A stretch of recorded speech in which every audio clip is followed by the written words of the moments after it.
जितिया व्रत का आरंभ आज से हो चुका है। नहाए खाए के बाद से ही व्रत रखने वाली महिलाएं सात्विक भोजन करके व्रत का संकल्प करेंगी और निर्जला व्रत का आरंभ कल से शुरू हो जाएगा।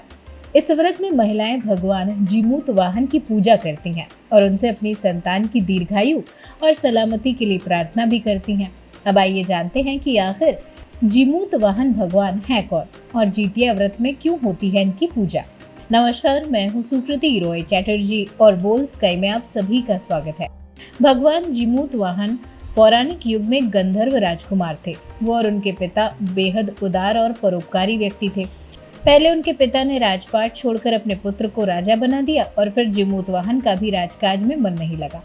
वो भी अपने पिता के साथ वन में जाकर रहने लगे। यहाँ आकर उनका विवाह मलयवती नामक कन्या से हुआ।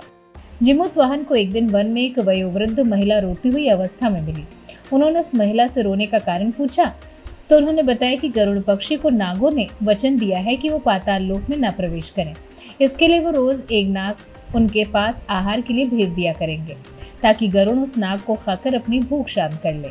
उस वृद्धा ने बताया कि आज गरुड़ के पास जाने की बारी उनके बेटे शंखचूड़ की है। उन्होंने महिला को आश्वासन दिया कि वो उनके बेटे को कुछ नहीं होने देंगे। जीमूत वाहन पक्षीराज गरुड़ के पास स्वयं गए। चूंकि जीमूत वाहन लाल कपड़े में लिपटकर वहां गए थे, इसलिए गरुड़ पक्षी उनको पहचान नहीं पाए और उन्हें नाग समझकर अपने पंजे में दबाकर उड़ गए। जब एक पहाड़ के शिखर पर रुके और जीमूत वाहन को पंजे से निकालकर खाने चले तो देखा कि जीमूत वाहन तो एक मनुष्य हैं और दर्द से बुरी तरह कराह रहे थे।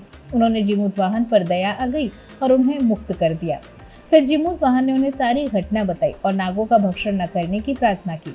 पक्षीराज गरुड़ जीमूत वाहन के साहस और दया को देखकर काफी प्रसन्न हुए और उन्होंने वचन दिया कि वो कभी भी नागों का भक्षण नहीं करेंगे। इस तरह राजा जीमूत वाहन ने अपने साहस और सूझबूझ से एक माँ के बेटे को जीवन दान दिया। तब से राजा जीमूत वाहन भगवान के रूप में पूजे जाने लगे और माए अपनी संतान के लिए जीवित पुत्रिका नामक व्रत रख कर उनकी पूजा करने लगी।